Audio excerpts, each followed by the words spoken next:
고품격 날라리 방송 한준희 장전의 원투펀치 180회 2부 해외 축구 시간입니다. 이번 시간에는요, 지난 시간에 하려다가 완전히 오피셜로 확정이 되질 않았기 때문에 보류했던 유르겐 클롭 감독의 새로운 리버풀에 대한 이야기 이제는 해도 될 것 같습니다. 전술판이 붉게 물들어 있습니다. 네. 사실 지난 시즌에 리그 2위까지 올려놓고 우승을 할 뻔도 했던 로저스 감독이 경질이 됐습니다.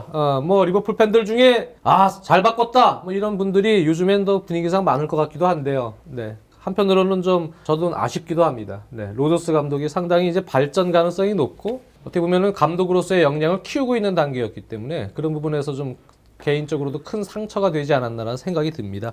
저는 개인적으로 보면 일단 가장 큰 실패 원인은 저는 두 가지라고 생각이 듭니다. 그거는 감독이 이제 여러 가지 스타일들이 있을 것 같습니다. 자신이 갖춰놓은 어떤 포메이션이나 철학을 놓고 거기다가 선수를 끼워 넣어서 맞추려는 감독이 있을 것이고 선수들의 어떤 성향을 장점을 좀 극대화시켜서 갖고 있는 선수들을 가지고 그 장점의 극대화로서 여러 가지 변형된 융통성 있는 전술 운영을 또 하려는 감독도 있을 것으로 보이는데 저는 로저스 감독은 일단 전자로 보거든요. 그러니까 선수들의 장점을 극대화시키는 전술 운영을 통해서 만들려는 감독보다는 만들어놓은 틀에 맞춰서 계속 끌고 갔던 느낌이 있습니다. 원래 로저스 감독이 하려던 거는 약간 스페인 스타일의 4-3-3 같은 거죠. 원래는. 그렇죠. 네. 그러니까 원래는. 뭐 팬들이 아시다시피 스페인에서 감독 그 수업을 받았고 첼시에 와서도 무리뉴 감독 밑에서 아카데미 팀, 리저브 팀을 맡으면서 아주 실리적인 4-3-3 운영, 빠른 역습 전환, 또 수비로 전환될 때 어떤 윙포드들의 역할 이런 부분들을 또 익힌 후에 스완지 시티 가서는 전적인 빌드업의 어떤 세밀함, 스페인식의 어떤 티키타카 축구를 병행시키는 이런 운영을 이제 해왔습니다. 근데 사실은 로저스 감독 전문은 제가 보면은 4-3-3 운영 그리고 역시 짧은 패스를 통한 점유율 확보에서의 4백 운영인데요. 네. 근데 기본적으로 이제 가장 문제점이 드러났던 것이 실점이 계속 많습니다. 올 시즌에도 8경기 10골 내주고 물러났는데요. 2위로 준우승을 했을 때도 실점이 무려 50실점입니다. 그리고 그 다음 시즌도 48실점. 결국은 그 많은 실점이 사실 2위 했던 시즌에도 발목을 잡는 요인 중에 맞습니다. 하나였죠. 네, 그러니까 기본적으로 이 로저스 감독은 빌드업에 대한 어떤 공격적으로 만들어가는 부분에 대한 생각은 상당히 많은데요. 근데 축구라는 경기가 사실은 수비에서 일단은 무언가 컨셉을 잡고 공을 중심으로 하는 운영이 돼야 전적인 안정감을 갖는데 수아레즈나 스터리지가 맹활약할 때 그런 공격에서는 공격적인 빌드업을 통해서 만들어가는 과정이 어느 정도 성과를 보였었습니다만 그 이후에도 올 시즌도 나타났던 가장 큰 문제가 최근에 3백을 계속 고수를 하면서 경기 운영을 했는데요. 비단 뭐 여러 경기들을 사례를 들 수 있겠습니다만 노리치 시티전도 마찬가지입니다. 네. 이러한 이제 중하위권 팀을 상대로 할 때도 3백을 기반으로 해서 계속 트라이앵글 형태로 공격을 만들어가는 데 치중을 했지 수비적으로 어떤 컨셉을 갖고 나가는 데 있어서는 좀 실패를 했다는 얘기예요. 그러니까 그 경기도 상대는 원톱인데 3백 숫자를 내려놓고 이 스토퍼들의 어떤 전술 이해도가 아직까지는 성숙되지 않은 상황에서 비효율적인 수비 숫자를 놔두고 공격 숫자를 많이 가져가는데 상대방은 수비 숫자를 한 명 남겨놓고 다 내려가고 게임 운영을 하는 상황에서 항상 뒤에서부터 만들어가서 들어가는 플레이에 있어서 결국 이 박스 근처에 가서는 숫자가 부족하고 확실한 어떤 공격 루트, 득점 루트를 만들어내지 못하는 그런 비효율성이 나타났었습니다. 그렇다고 수아레즈가 있는 것도 아니고. 그렇죠. 네. 그렇다고 진짜 둘이서 셋이서 진짜 한 방 팍팍 때려서 만들어낼 수 있는 그런 선수도 좀 부족했었고 부상자들도 같이 이제 섞여 있는 상황에서 공격도 신경을 써서 공격 쪽의 빌드업에 많은 신경을 썼습니다만 결국은 많은 득점을 하지 못하고 지난 시즌처럼 수비에서는 계속 나타났던 문제점들이 연출이 됐습니다. 그러다 보니까 결국은 이제 자신이 가지고 있는 어떤 전술 철학을 한쪽으로 좀 강화시켜서 나가면서 성공을 좀 거두는 그런 방법은 언밸런스하게 실패가 됐다. 그 한계에 좀 부딪혔었고 또 이제 수아레즈 선수 이탈 또 스톨링 선수 이탈 이런 것들도 분명히 로저스 감독에게는 타격을 입혔죠. 맞습니다. 그리고 새로 영입을 했던 선수들의 장점도 극대화시킬 수 있는 어떤 포지셔닝이나 운영을 하질 못했다. 계속 비싸게 뭐 벤테케부터 피르미노까지 또 영입을 했고 뭐 렐라나 또 마찬가지입니다. 또 제임스 밀러 영입된 선수들이 지금 확실하게 뭘 보여준 선수는 없거든요. 그런 부분에 있어서는 역시 많은 돈을 들이고도 장점을 좀 극대화시키지 못하는 상황이었습니다. 그래서 결국은 이제 지금 경질이 됐는데요. 어떻습니까? 이 로저스 감독에 대한 뭐 반상을 잠깐 얘기를 하면 리버풀은 바꾸는 게 결국 옳았고 네. 예, 여기서 이 분위기를 바꾸는 데 있어서 정말 분위기적으로는 최적임자가 왔고 뭔가 리버풀 팬들로 하여금 이제 기대감을 높일 수 있는 감독이 왔고 전체적인 또 유럽 클럽들이 또 탐내는 감독이 맞습니다. 왔기 때문에 예, 저는 뭐 바꾼 거 자체는 이번에 상당히 리버풀이 괜찮은 선택을 했다는 생각이 있습니다. 네. 팬들이 아시다시피 이 도르트문트 시절에도 그렇고요. 보통 4백을 이제 즐겨 쓰는 감독이고 기본적으로 로저스 감독과는 축구 컨셉 자체가 조금 반대입니다. 압박, 공간, 효율성. 네, 이겁니다. 이 클롭 감독은 그래서 볼을 뺏긴 이후에 압박은 결국은 상대 1차 압박 라인을 상당히 당겨서 전방부터 이 볼을 탈취하기까지 의지를 가지고 나가는 것이죠. 그렇게 되면은 전적인 공간, 간격에 대한 문제가 생기고 상대 수비 숫자가 어그러졌을 때, 밸런스가 깨졌을 때 공격을 빠르게 나가서 직선적으로 빠른 시간 안에 공격까지 하는 효율성까지도 들어갑니다. 그래서 이 클롭 감독은 기본적으로 로저스와는 다르게 공격에서 빌드업을 중심으로 해서 무언가 만들려는 것이 아니고 수비부터, 공을 중심으로 한 수비부터 들어가는 이 철학입니다. 그래서 전체적으로 보면은 이제 리버풀의 기존 색깔에서는 좀 변화가 돼야 되기 때문에 선수들이 이제 그러한 부분에 적응하기 위해서 분명히 시간이 필요할 것 같습니다. 네, 그러니까 아주 똑같지는 않지만 대체적인 어떤 간단한 컨셉으로서 이제 로저스 감독과 이 클롭 감독을 네. 비교를 해보자면 로저스는 크게 봐서는 이제 요한 크루이프 그 정도, 계열이라고 그 정도죠. 볼 수가 네. 있어요. 그러니까 빌드업 중시 지공으로 뭔가 또 공격수들의 능력을 통해서 만들어내는. 근데 반면에 이제 클롭 감독은 잘 아시다시피 아리고사키 계열이라고 볼 수가 있죠. 예, 정말 맞습니다. 조직적으로 압박을 해서 빠르게 뺏어내서 최단 거리에서 빠른 시간 내에 공격을 펼치는. 그러니까 요한 크라이프 계열과 아리고사키 계열은 어떻게 보면 현대 축구의 가장 큰 전술적인 두 축이라고 볼 수가 그렇죠. 있는데 네. 이제 크라이프 스타일이 좀 많았던 감독에서 사키 스타일이 좀 많은 감독으로 이제 리버풀은 이동을 하게 된다. 이렇게 보시면 될 것 같습니다. 맞습니다. 아마도 이 클롭 감독은 어떤 개개인의 어떤 개인기, 또 스타성, 기술보다는 전체 팀이 하나가 돼서 움직이는 조합을 원하고 또 그런 팀 플레이를 원할 겁니다. 아마 선수들도 그런 부분에 있어서 확실한 베스트 11이 뭐 정해졌다. 나는 뭐 어느 정도 스타니까 뭐 여기 들어갈 거다. 이런 생각을 지금 못할 겁니다.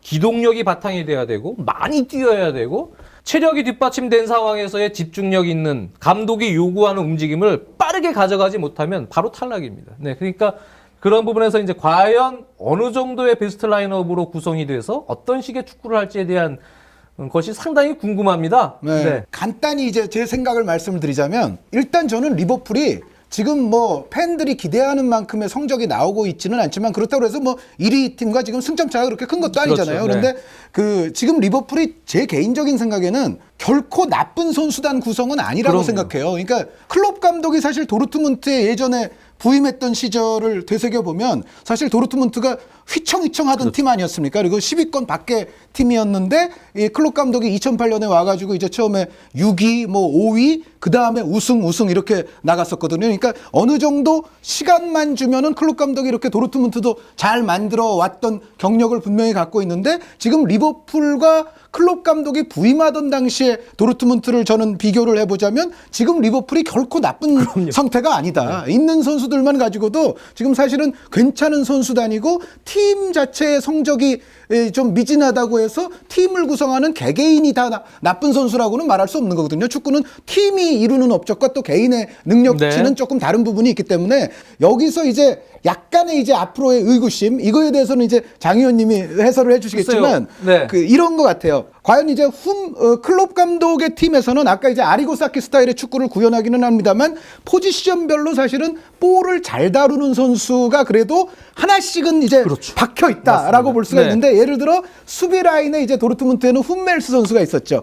그러니까 어떻게 보면 도르트문트의 베켄바워 같은 맞습니다. 이제 홈멜스 선수가 있었고 미드필드에는 이제 뭐 처음부터 있었던 건 아니지만 어쨌든 귄도간이라는 선수가 또 도르트문트에는 상징적으로 볼을 다룰 수 있는 뭐 후방 플레이메이커라든가 이렇게 불릴 수 있는 또 귄도간이라는 선수가 있고 그런데 이제 문제는 리버풀에서 과연 훔멜스의 역할, 귄도간의 역할은 그럼 과연 어떻게 될 거냐 이제 그런데 저는 이제 한 가지 의문이 있고 두 번째는 도르트문트 한창 잘 나갈 때 이 오른쪽 측면에서 아주 잘 뛰던 선수가 쿠바 네. 부아시콥스키 선수인데 이 쿠바 선수 자리에는 과연 만약에 여기 이제 벤테케 선수가 와야 된다는 가정을 하게 되면 스터리지 선수가 과연 이 쿠바 부아시콥스키 선수 같은 역할이 가능할지 아니면은 그게 안 되면 정말 아까 탈락이라는 표현도 저희가 썼지만은 스터리지 선수를 벤치로 보내면서 일단 탈락을 시켜야 될지 뭐 이제 그런 문제들 그리고 또 마지막으로 이제 제기하고 싶은 이제 앞으로의 의문점은 역시 분데스리가와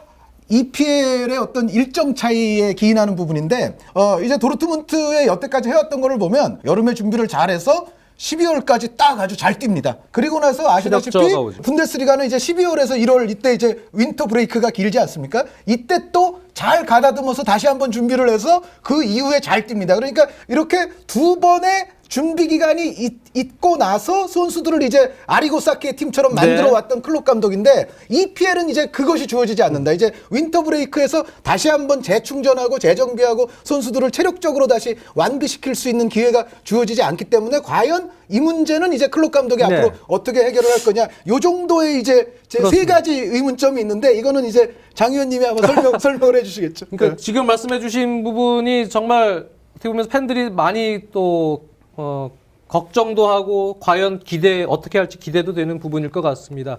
훔멜스 선수의 역할을 할 수 있는 선수는 저는 센터백에는 없다고 생각이 듭니다. 네, 사코와 스크루텔이 일단은 주전으로 나설 가능성이 높습니다만 오히려 사우스햄튼 시절에 사실 클롭 감독과 가장 유사한 프리미어리그 감독은 포체티노거든요. 네. 네, 포체티노 감독의 사우스햄튼 시절 경기를 습득을 했던 로브렌 같은 선수가 오히려 전술적인 이해도가 더 있을 수도 있습니다. 로브렌의 귀환도 어쩌면 가능하다. 그렇죠. 네. 포백에서는요. 네, 그런 식으로 변화를 줄 수는 있습니다만 훔멜스 정도 역할을 하기 위해서는 선수들이 아직까지 제가 봤을 때는 그 능력까지는 못 간 것 같고 차라리 뭐 1월 이적 시장이 됐든 아마 선수 영입을 통해서 센터백에 대한 클래스를 좀 높이는 차원의 영입은 가능할 것도 같은데 중앙 미드필더 같은 경우는 현재 스쿼드로도 충분히 저는 가능성이 있다. 네.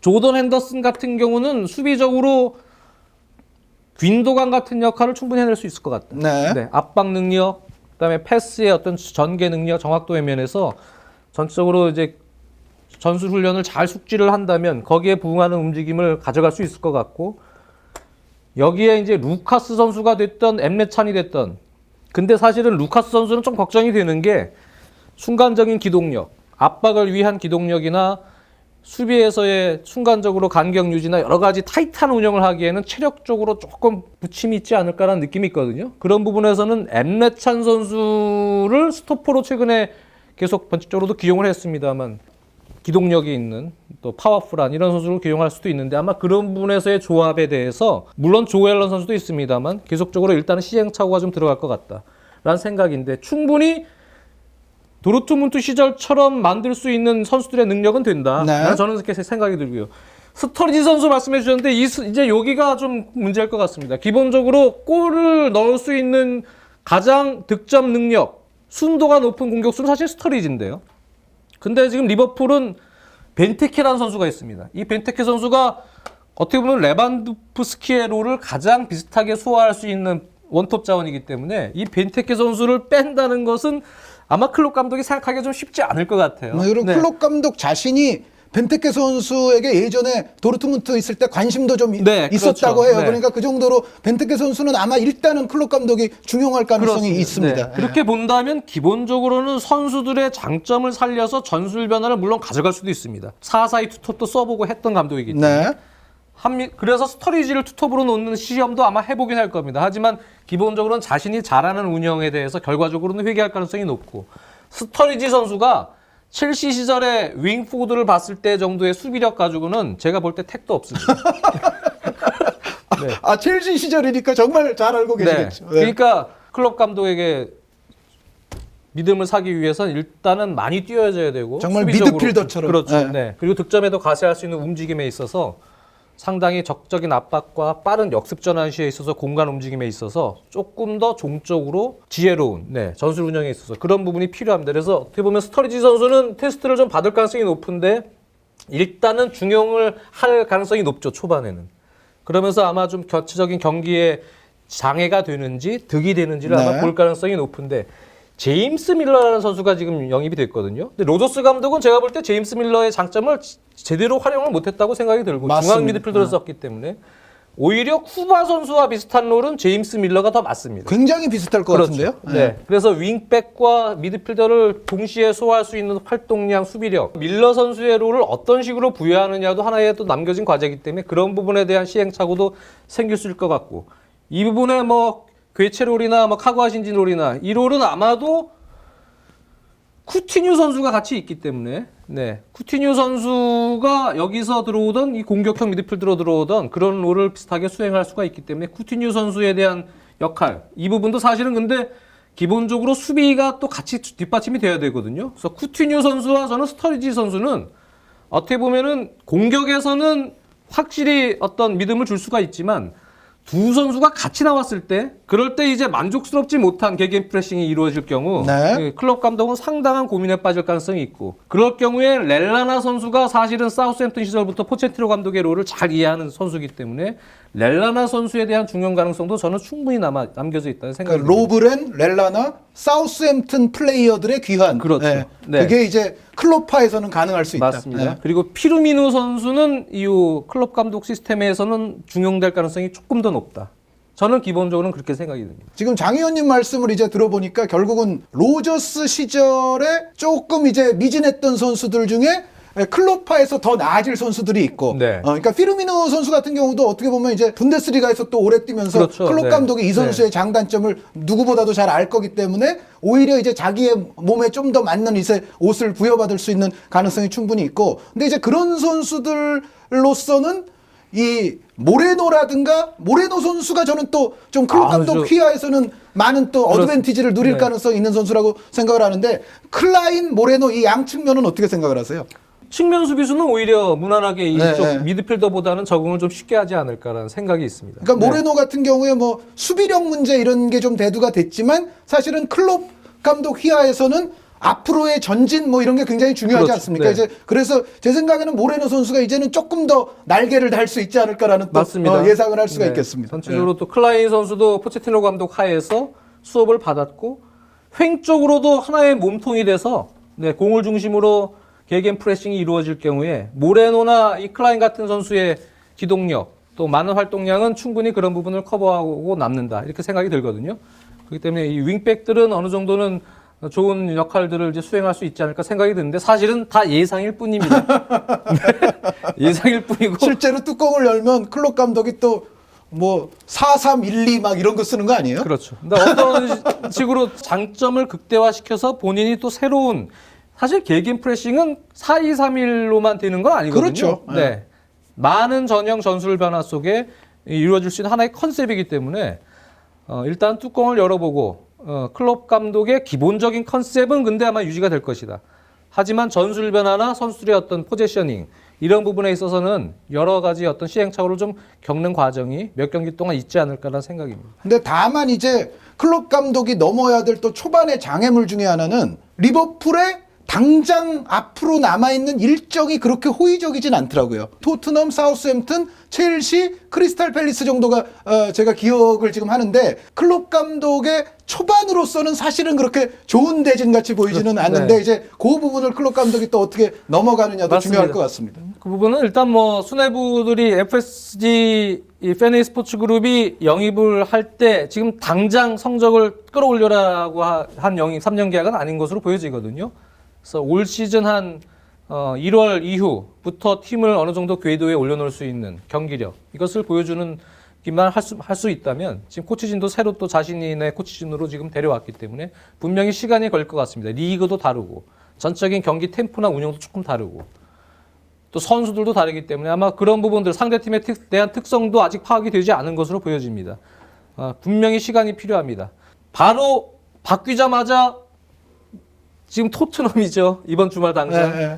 성적이 안 좋을 수도 있습니다만, 네, 그런 부분은 일단 리버풀 팬들은 마음의 준비를 하고 있는 것으로 생각이 들고요. 네, 일단 올 시즌보다는 다음 시즌 초반부터의 어떤 클럽 감독에 대한 희망을 더 높게 보지 않나 이런 생각입니다. 그리고 가장 저는 궁금한 게 1월 이적 시장인데요. 1월 이적 시장에 과연 리버풀이 어떠한 변화를 주느냐. 네, 이것이 사실은 클럽 감독에게는 상당히 중요한 과제로 이제 남겨져 있는 것 같습니다. 자, 한준희 장전의 원투펀치 180회 2부. 오늘 이 시간에는요, 네, 새로운 클럽 감독 체제에서의 리버풀에 대한 이야기를 한의원님과 한번 해보는 시간 가져봤습니다. 다음 시간에 알찬 소식 갖고 찾아뵙겠습니다. 감사합니다.